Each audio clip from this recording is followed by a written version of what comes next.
When you have to shoot, don't talk.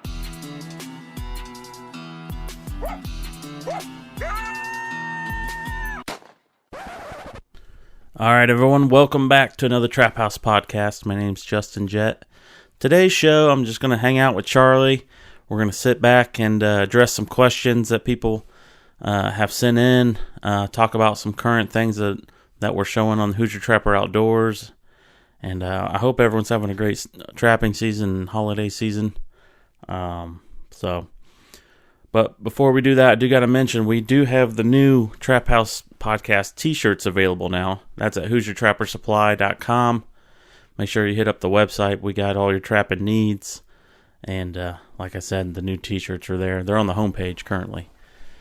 And while I'm at it, got to give it up to the rest of the sponsors. We have Top Lot Stretcher Company.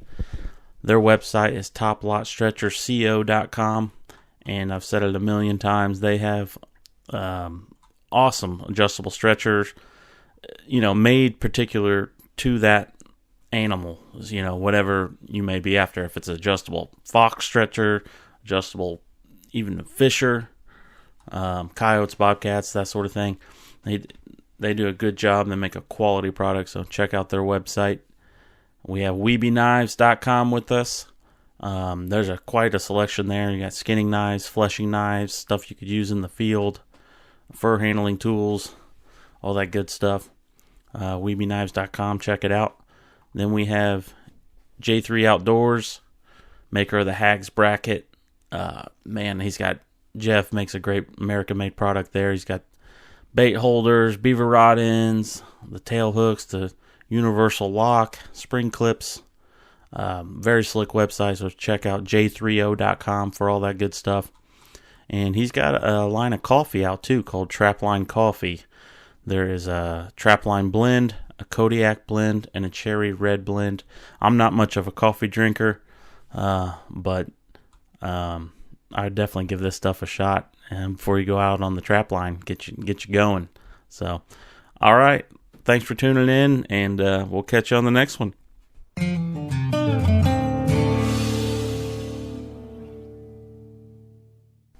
All right, welcome back to another Trap House podcast. As you can see, I got the new merch on here. New t-shirts available now at HoosierTrapperSupply.com. Pretty sharp. Yep. So these are not the ones that are sold through a third party. These are ones directly available at Hoosier Trapper Supply, and they're on the site. They're on the highlighted featured items on the homepage. Mm-hmm. So, Well, this little cabin here. It's all about the cabin behind me. That's where it all started. So we're right here, bringing it all together. Right. So, no special guest today. It's just Charlie and myself, and we're going to talk about some stuff that we've covered before numerous times, but it's definitely appropriate to go ahead and bring it back up again for what people are dealing with this time of year and kind of what's going on with the current Hoosier Trapper Outdoors episodes, so we can touch in on that. So, where should we start? Yep, and then at the end we're going to go through this Q&A, some relevant topics, that kind of thing, and then at the end it's nonfiction, but it's a story about fur buyers and the mink market and all of that, and I went through all that, so it's in my view it's pretty interesting. So that'll be at the end of the episode. So the most recent episode we in Arkansas, when we got down there, they were doing a pretty sizable prescribed burn, which is common in national forests and wildlife management areas within national forests, basically to keep the undergrowth under control. Most national forests are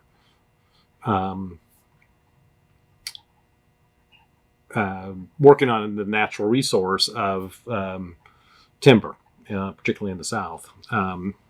So that's all a item that is bid off and sold and then logged. So part of that for the trees themselves, wildlife, etc., whatever they do these prescribed burns. So when we first got there, it was quite smoky in a lot of areas, and the road that we were actually driving on was the fire break. even though there was a couple places where it actually jumped the road, but they got it out real quickly.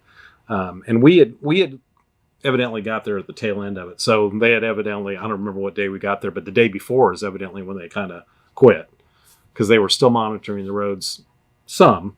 Mm-hmm. And a lot of stuff was still burning, the logs and stuff, as you saw in the video. But the general leaf, undergrowth, brush, that stuff had all been burnt through and was really not doing much. But we kind of wondered how it would affect our catch. Mm-hmm. And in the scheme of things, it really it didn't affect the catch. It may have made it better in some cases. I guess for those of us that generally are not in that situation, kind of a freshly tilled field, chisel plowed field or whatever, that gets a lot of mice and food sources available for predators up and moving. So a lot of times fox and coyotes both are working on fields that have been recently worked by a farmer. So the prescribed burn, same thing. Yeah. Well, you kind of addressed it in the video too. I think it's not like a raging rapid forest fire. Right. This is just maintained slow burn. Stuff's not freaking out for their lives, and they can actually, go in and catch little mice and varmints running around. Right. So it may take a day or two or whatever, but in the long run, I think it's better. Mm-hmm. I want to compare this to a lot of times we'll set the deer camps and we'll set the fireplace ring, which has probably recently, the deer hunters were probably there 2, 3, 4 weeks ago, burnt trash and whatever. So those fireplace rings are definitely an attraction for any species. Clearly, a fireplace ring in a prescribed burn is nothing special because everything's the same.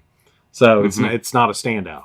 So that's kind of gives you an idea of the landmark, the point of focus for the species that you're after. That was probably kind of eliminated in that case. So, not to say that clearly in the areas that didn't have the prescribed burn go through it, the deer camps that were still there and the fireplace ring that was most recently used, those are still all very worth checking out and setting near or setting on. So, anyways, I think that's just kind of something thinking about on this last episode. Right. Yeah, it's interesting. The past 10 years or so going down there or anywhere, even Mississippi or where some places where they burn areas. We haven't actually been in active. No. So we've driven obviously through where they cut the roads and got things ready or right. We just happen to always miss it. Right. And we went a little bit later last year, so I think that might be part of the reason too. Because most of the time we go in January, and this time was in February, so that might be part of it. Yeah. Which, in mentioning that, I think that makes it better for the bobcat trapping. Because I think it's closer. The big toms are out traveling more, and it seems like we do better on the bobcats in February than we do, particularly in early January. Yeah. There's some exceptions there, but in general, I think that it is generally true. In talking to some other trappers, that they felt that was probably correct. How they felt as well, experienced trappers. So. Yeah, so if you end up in that situation, set your traps. Yeah. Don't think that it's no good because with the prescribed burn. Yeah. Get out there and set them. Yeah. And I guess coyote or bobcats prime late. The fur gets better later in the season. So, generally you want to wait till mid-December or December or later to trap them ideally. Of course, by the time we're there in February and the coyotes are way past prime. They probably peaked out in December and they're going backwards, since they peaked out. So that's the trade-off. I'd much rather have a nice bobcat than a southern coyote anyway. So, it's definitely a fair trade. So, yeah. Speaking of bobcats, our next thing on our list here is, and this happened recently. We were out with Matt. If you guys watched those episodes a few weeks ago, I caught a bobcat and we had to release it.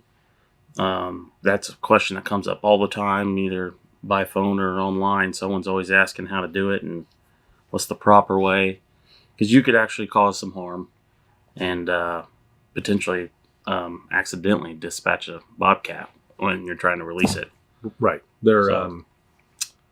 So I guess to make this relative, here in Indiana, most bobcats or all bobcats have to be released, but you don't have a season. So that's in Ohio, same way.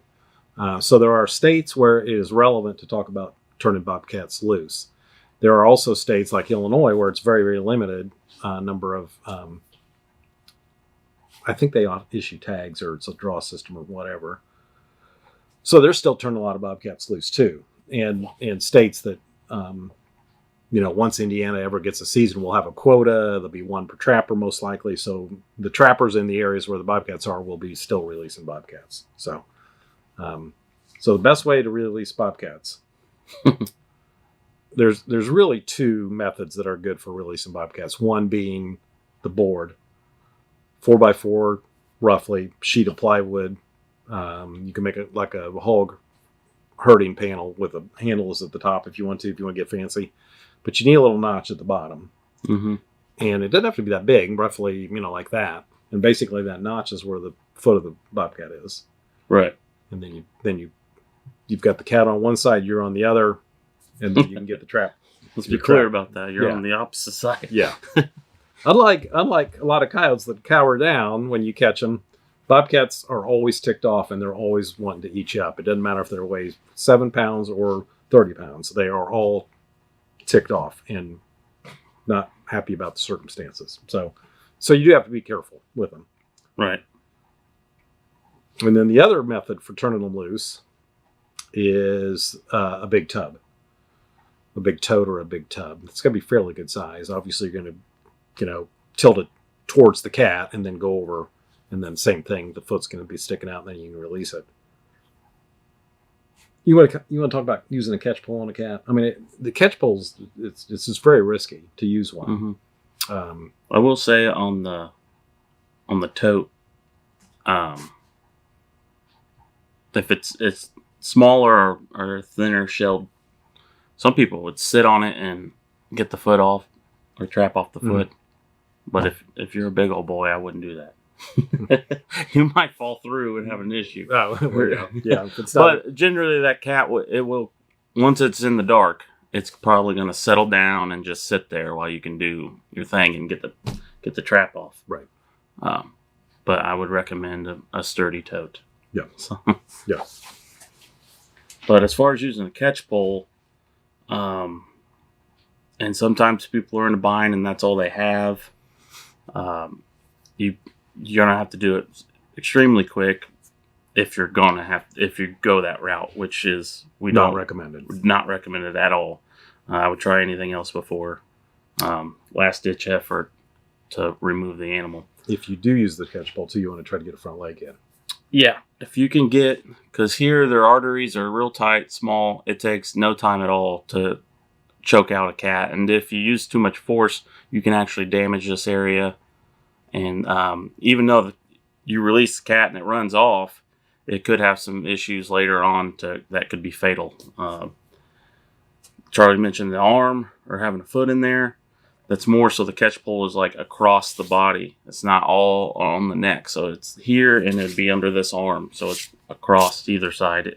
But that's a challenge, as you know, trying to get a bobcat you got to loop in the leg and then try and loop up over the head. You got to probably have a fairly good size catch pole to begin with on the loop end. Right. Especially when they're sitting there trying to grab or bite the loop or whatever. So that is challenging. I've heard someone say this, and I don't know. I've never seen it done. We've never done it. If you have a cat, he's caught by the front paw, and you loop a back leg and stretch him out. It takes two people. One person is going to stretch him out so far that where that cat can't lunge at you because he's getting pulled this way. Then you got to release on this end, but then you got a cat by one leg on the end of the pole. It's a rodeo for sure. Right. But there's nothing that's going on around the neck. There is a thing that I've been seeing online, and that's about all I know about it. It's a pole that actually will release the trap. You just go in and it just releases the trap, or opens the trap up so the animal can get out. It looks like an awesome tool. So if anybody knows anything about it or whatever, they want to put the comments below. But I'm assuming that will be on the market this year. I don't know. So we're just finding out about it not too long ago. But it looks awesome. The way it works, it's on a pole, like I said, and you can reach in, and it's got like a prong on the front where it grabs the trap, and those prongs are on the levers, and then up from there, there's another handle where you pretty much pry it down, and it opens it. Yeah, and that's it, and you're a safe distance away. It looks pretty slick, so yeah. Here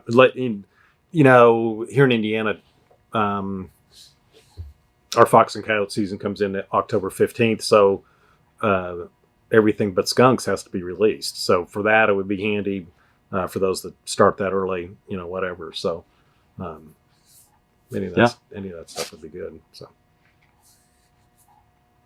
what else?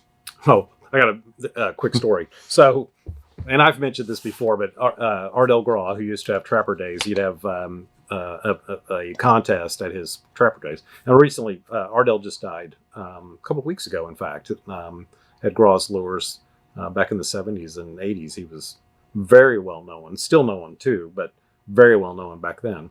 Anyways, he used to have a contest where it'd be a live badger in a 55-gallon drum.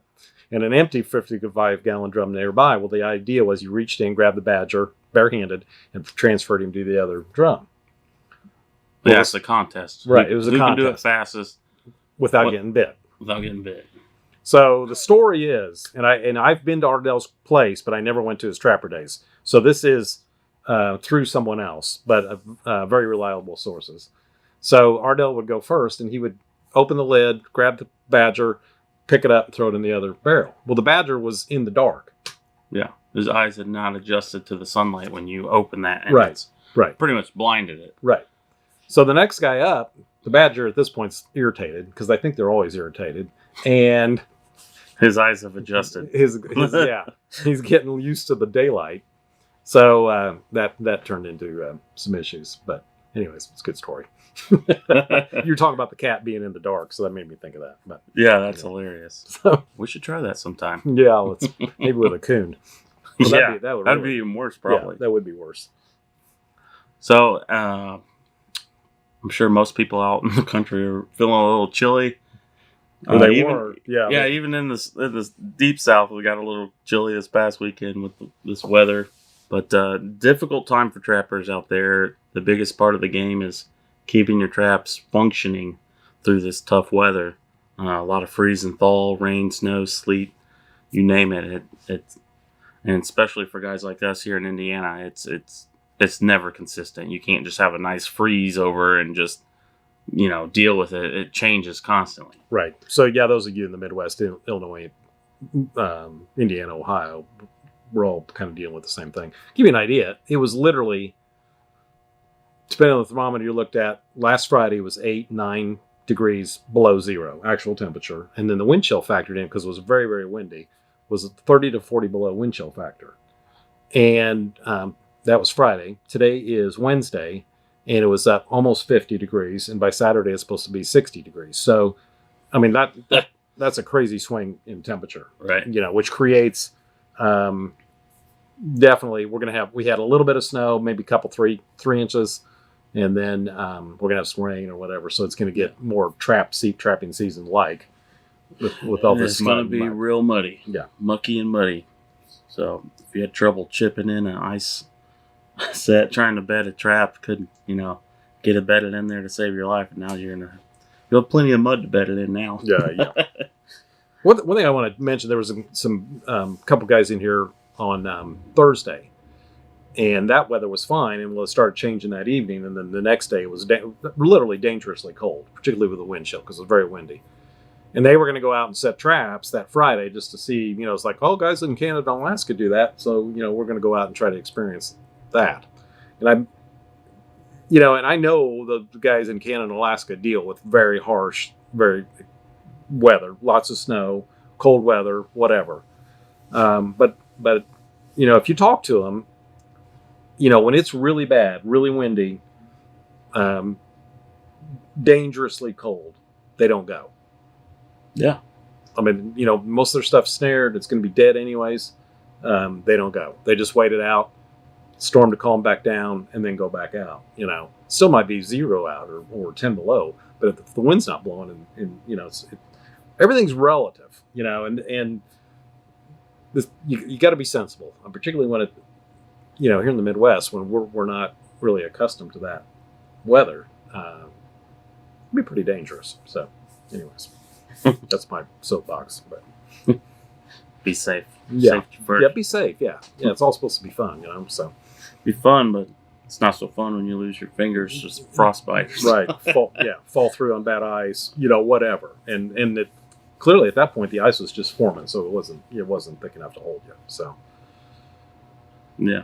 So going back to dealing with the mud and all that, I mean, as you've seen us, we use lots of coveralls. Mm-hmm. Peat moss is another good alternative. It's a little more reasonable than coveralls in price. And then wax dirt is ideally the best. If you don't get enough made, we do sell that wax dirt. It gets a little expensive. I think a good way to go is peat moss or coveralls. Bed your trap the best you can in the existing dirt. And then even if it's mud under there, we usually, or I do at least, throw something under there. Yeah. To help kind of thicken it up to where it's not just slop. Right. You mix it in coveralls or peat moss or something. That's all temporary fix. The peat moss is not ideal by any means in the long run. Once it gets moisture, you're in trouble. But to start out and get things rolling, yeah, it's a great alternative. And like you said, it's fairly cheap and it's handy to have. Right. So yeah, we'll have that buffer between the trap and the mud. Helps a little bit. If it's not freezing, for an extended period of time where the ground's going to freeze deep, particularly here in the Midwest or in the South, we're just dealing with crusting freeze. You can bed the trap best you can in the existing dirt. Use a buffer if you need to, be it coveralls, peat moss, whatever, wax dirt, and then we'll do the bulk of the cover of the trap with cover hulls. Yeah. We still use pan cover. And then we will cover that with wax dirt, and that basically helps it blend it, and it keeps those coveralls from blowing away.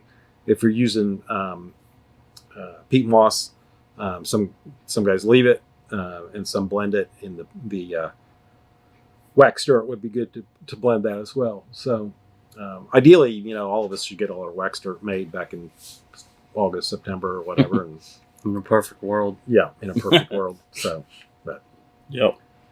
But there are good alternatives for this kind of weather, and that being peat moss, cover hulls, and you can buy wax dirt. So. Yeah. We've used coveralls for years now, and I've gotten used to what there's a give and take with all these methods, but I've gotten used to what that entails of what you're dealing with.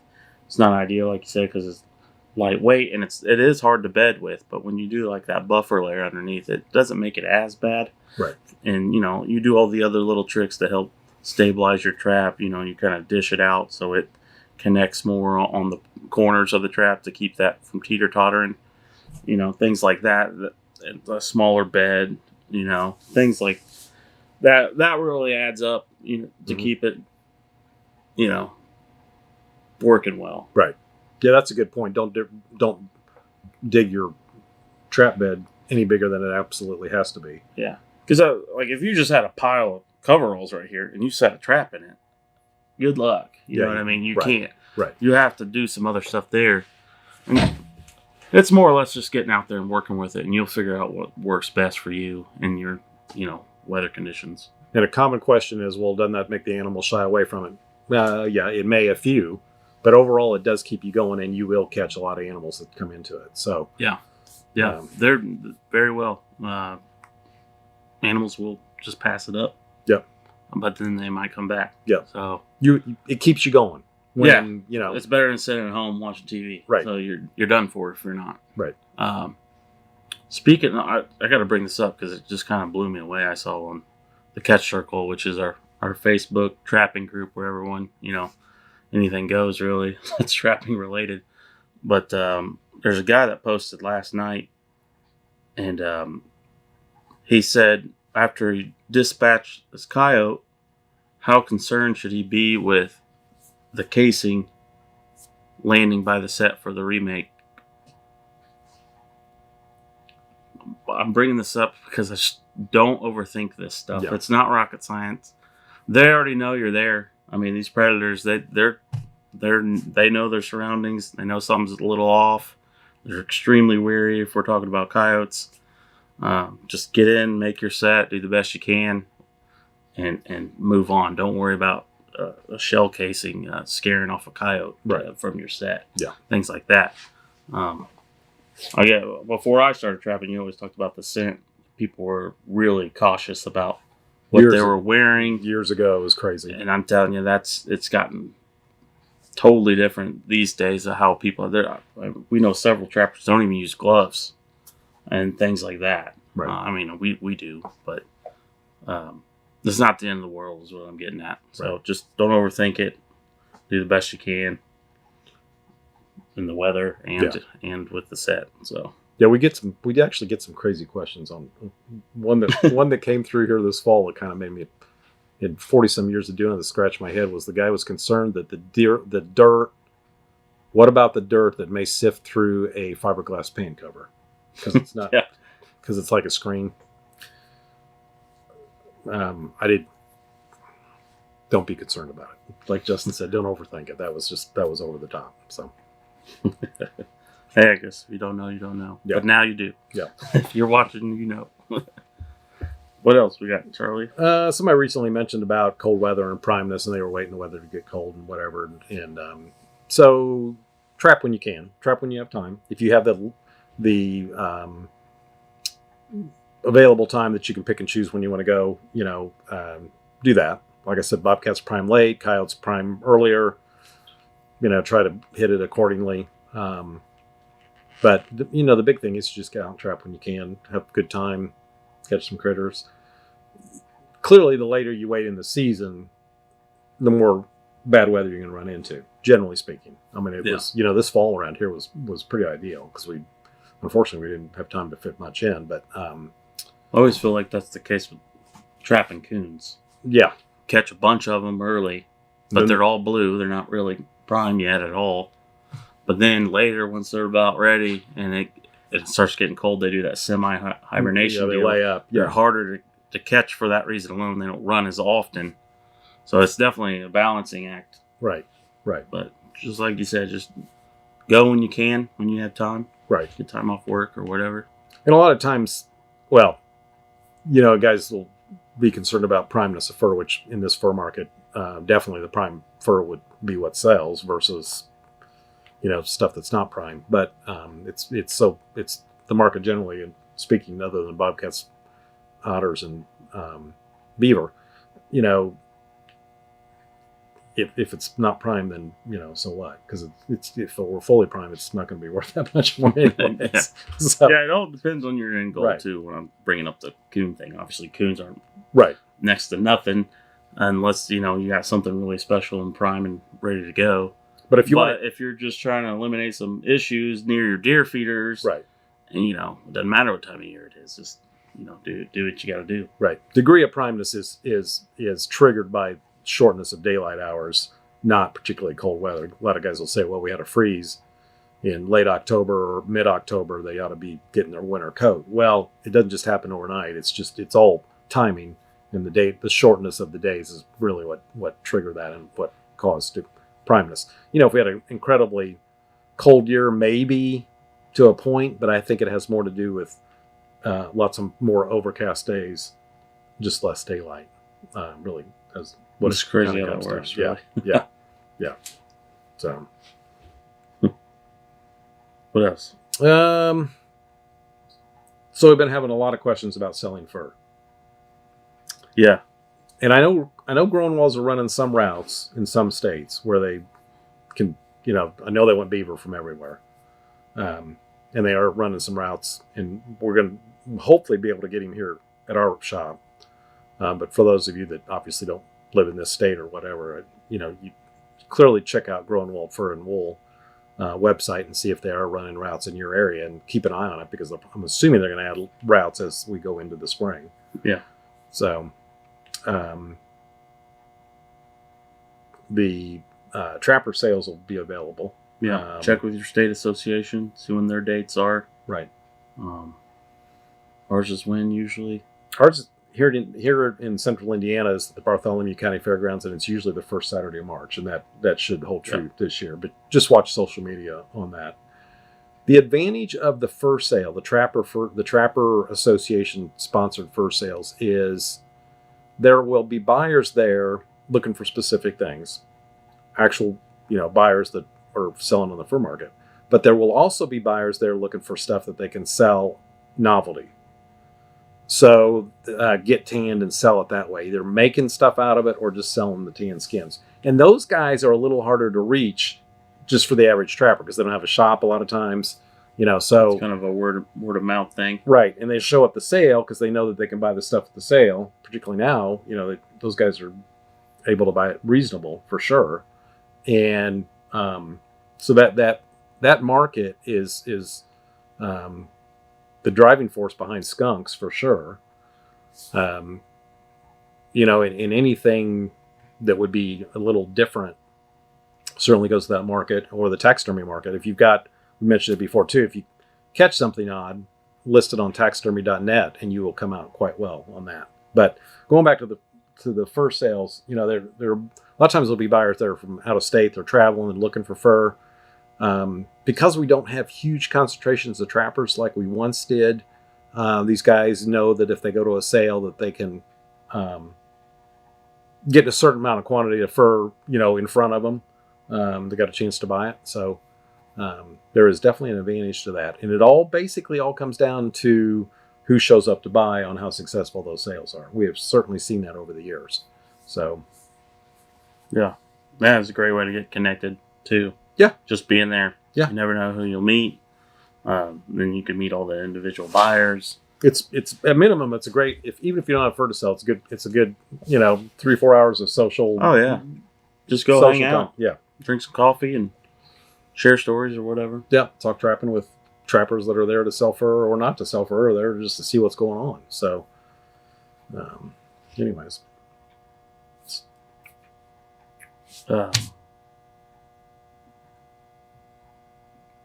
Speaking of selling too, Fur Harvesters is coming here, or they are coming here to Hoosier Trapper on April 1st, 9 to 10 a.m. So keep that in mind too.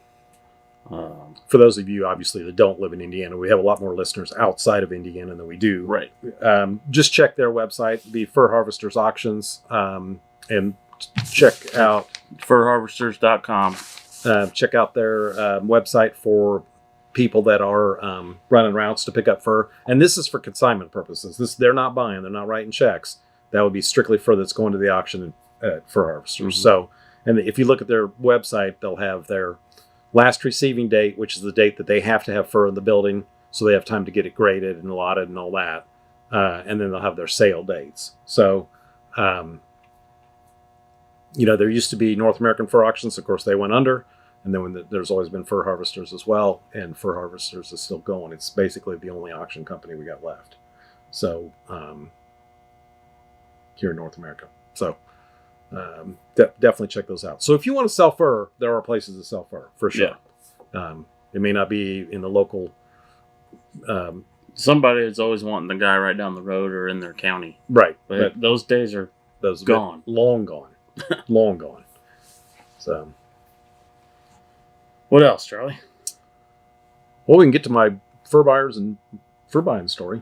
Yeah, well, I'm ready to hear. I don't know what you got up your sleeve right now, but so, give you a perspective on those that are in the fur business, the allure of the fur business, the allure of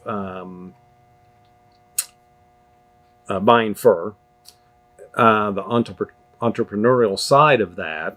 In a way, all trappers are kind of business people or they in the past.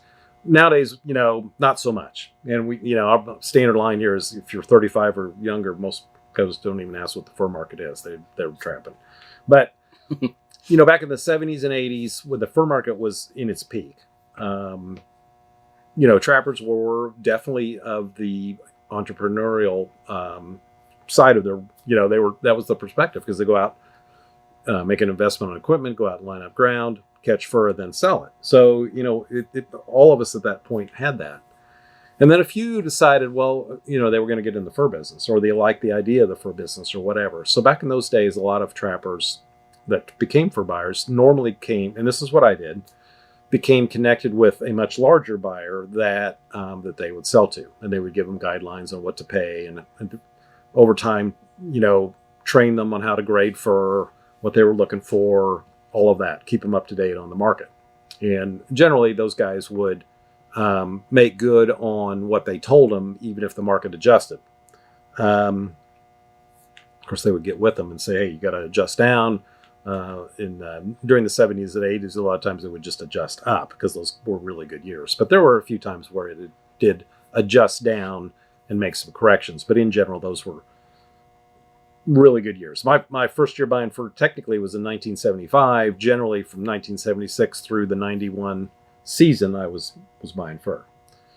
So I guess the story I want to relate this evening was, as I became more experienced as a buyer, I started shipping direct to Hudson Bay Company, which was later years became North American Fur Auctions, and that's the original Hudson Bay Company that that was around since, I think it was 1640 or something like that, long time. So I started shipping more fur there. I was able to finance myself. Originally, when I actually first started to buy fur, the buyer that I bought for actually would provide money to buy with. So, obviously, as a young buyer, and once you gain their trust, they will actually front you money. But and that was back in when you could spend $50,000 in a few weeks, and no one had those kind of resources. It was crazy. So, and you're how old? I was technically I was 18. So I was 18 years old. So so in the mid 80s, 83, 84 roughly, I probably 80, maybe 84, 85. I went to the sale in Toronto at Hudson Bay, and you as a buyer, you could go there, and they had an observation room, and then there was an actual sale room, which looked like for those of you that have seen it online, it looked like a lecture hall, and then there would be an auction table up front. And then all the samples of fur were in another room that you could go through and then mark your calendar as to which ones you wanted to buy. But as a seller at that sale, then we would be in observation room. Of course, they had readout screens, and you could mark your calendar and listen to the auction. And it was pretty exciting when your personal stuff came up, because you knew a lot it was going to be on how it was going to do. So the first time I went up there, I had some stuff there, and I had shipped some mink. And buyers, if you just generally bought, as a buyer, if you bought 10,000 muskrats, which back in those days was not, you could do that. I did that.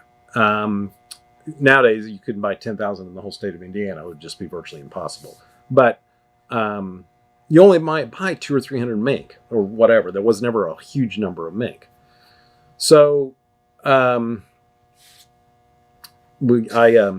had a few mink on that sale, and this was the February sale. So back then they had a December sale, which was good.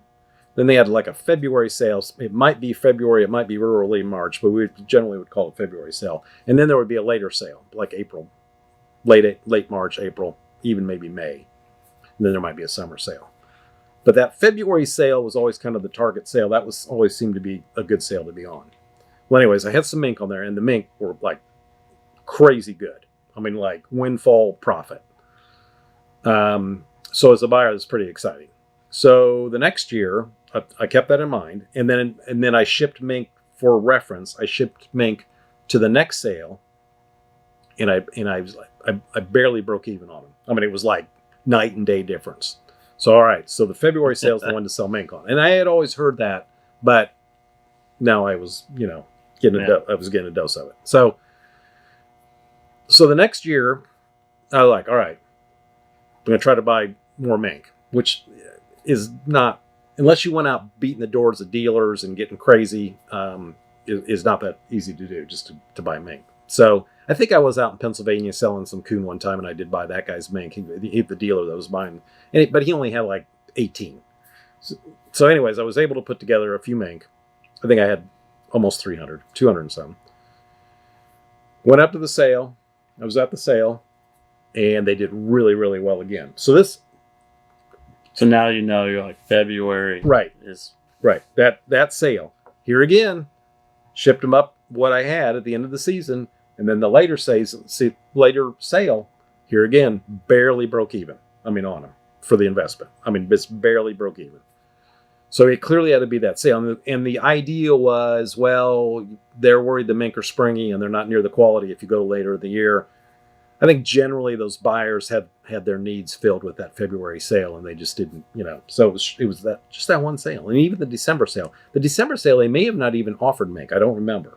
So a lot of times they wouldn't even offer certain species that were in limited numbers on earlier sales. So February was the mink sale. I mean, they sold everything, but that was the time to sell mink. So all right, so I'm going to do it again. So the sale was 1987, February, got a bunch of mink together, and they did really, really well again. And that sale actually did really well on everything. It was absolutely crazy. And the only sale that I could really compare that to, and there were good sales back in those days, but that was a really good sale. And I could compare it to the February sale of 2013. For those of you that listened to that sale, that had furred on that sale, and did really, really well. I mean, crazy good sale. I mean, they sold everything in the place. Same with that in 1988, 87. They sold every fur in the place. I mean, it was crazy. So the buyers there made huge windfall profits. And when a buyer, just to give you reference, when a buyer bought a piece of fur, he had an end game in mind, what he thought he could sell it for. And if they could make 50 cents or so on a muskrat, if they could make a $4 or $5 margin on a raccoon, then that was considered very, very successful. These prices well exceeded those. It was just like huge windfall profit. And for the people listening that don't know anything about this how much fur are we talking about? When you say everything in the place, like, I mean, we're talking thousands. We're talking hundreds of thousands of raccoons, hundreds of thousands of muskrats. I mean, we're talking tens of thousands of some of the lesser species. I mean, this is the fur boom years. I mean, we're talking huge quantities of fur. They sold it. And buyers are like, unbelievable. It was just, and it had been good for a long time. Don't get me wrong. But that sale, everything came together. It was kind of like the perfect storm. It was perfect. So all of us go home, and here again, I shipped fur to the next sale. Poor showing, not very good. This is the spring 1987. That sale, I believe, was actually in Montreal, if I'm not mistaken, instead of Toronto. But go back home and say, all right, so we're going to gear up. And that was actually the year that I built this side of the shop here.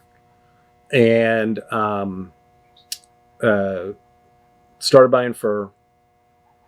And of course, the word got out that things were even better than they'd been. So it was like a barn burner year with trappers. And we're incredibly busy in the supply business. And then we started buying fur, and we were very busy in that. And Hudson Bay started sending letters out, saying, hey, this thing is not looking so good. Scale back. Start dropping your prices. And that kind of sent shockwaves through. This is in November. This is early. So that sent shockwaves through the whole system. So buyers started scaling back and offering less. Well, guys had in their mind that was impossible. Of course, the buyers are the bad guys, and we're all terrible.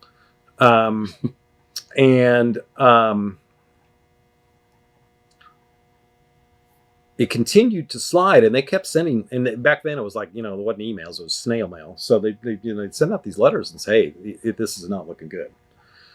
So in the back of my mind, I'm thinking, well, the mink sale's probably still good, So I got together a couple hundred mink again or whatever, and some people I knew got very serious about buying mink.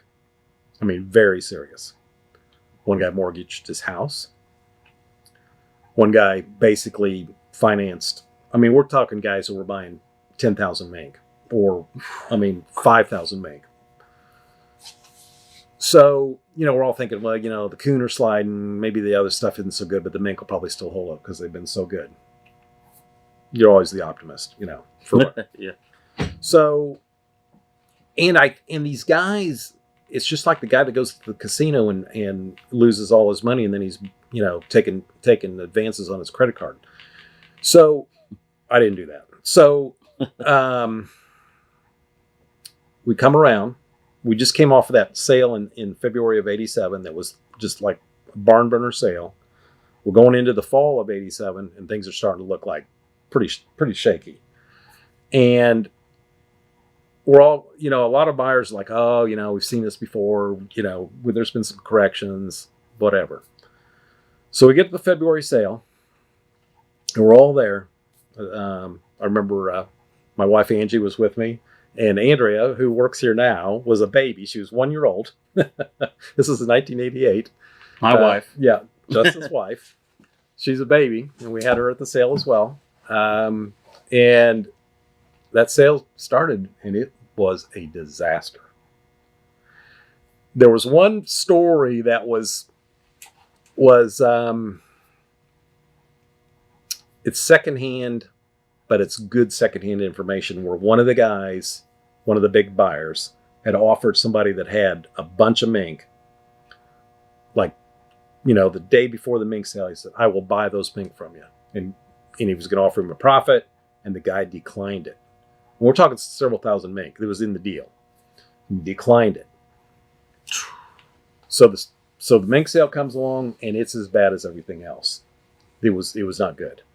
So basically, all the money in that windfall profit that was made in 12 months earlier was gone, and then some. So, yeah, there are times when you may be frustrated with a fur buyer, but the risk that a fur buyer takes, particularly when prices are high, is incredible. So after that sale, a guy died from a heart attack. One of the big mink buyers. He had a heart attack? Mm-hmm. One of the, and I found this one out later. Another guy basically went crazy. He is and lost his house, and lost his wife. Another guy I know lost his house.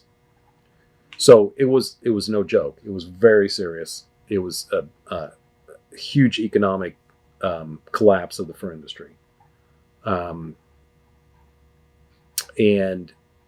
it had to adjust itself, and it took a long time. So to give you guys an idea, the fur that I had on that sale, and I had a lot of fur on that sale for me. I was bigger than an average buyer, but I was not a big buyer.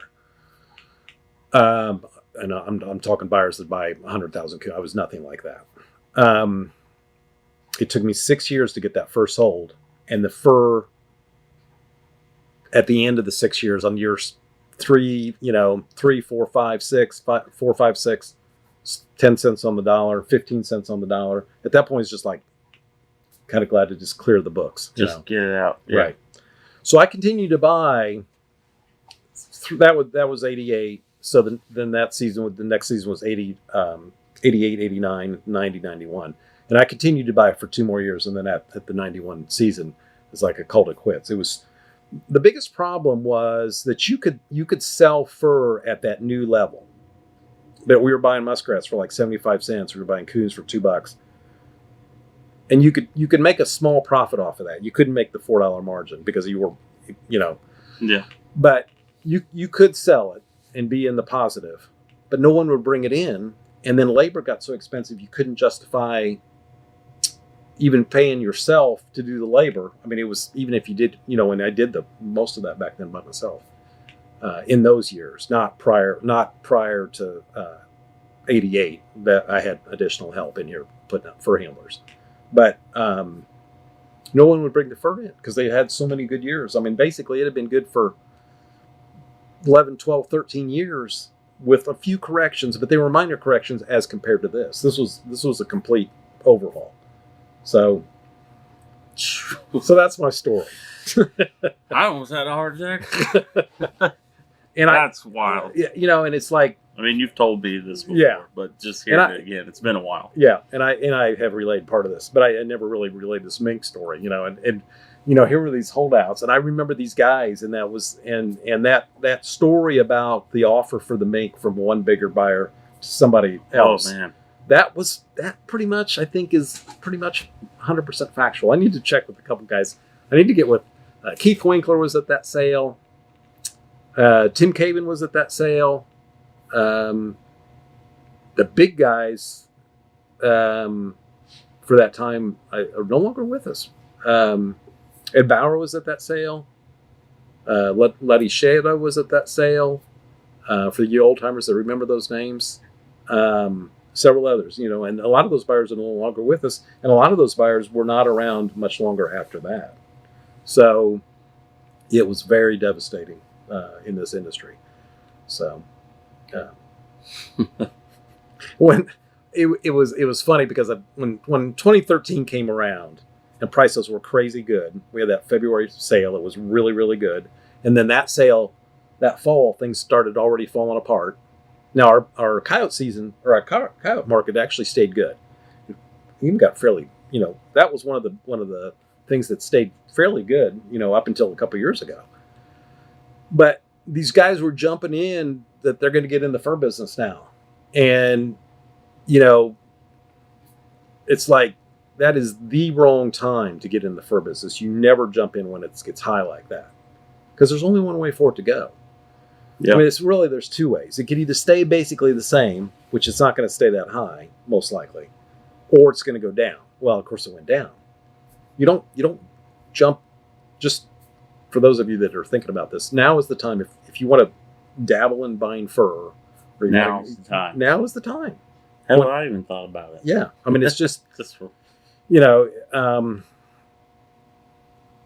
anyways, just kind of. I thought I'd relate that story. It's kind of This is a special Trap House Podcast edition, story time with Charlie Mashek. Yeah, that's kind of a perspective. So that was great. Yeah, we can talk about going to the sale in Toronto on other episodes, because that's very interesting in itself. So we'll save that one for the next. Yeah, those days are gone. Okay, you go to fur harvester sale. But obviously the Hudson Bay days are gone. So yeah. All right.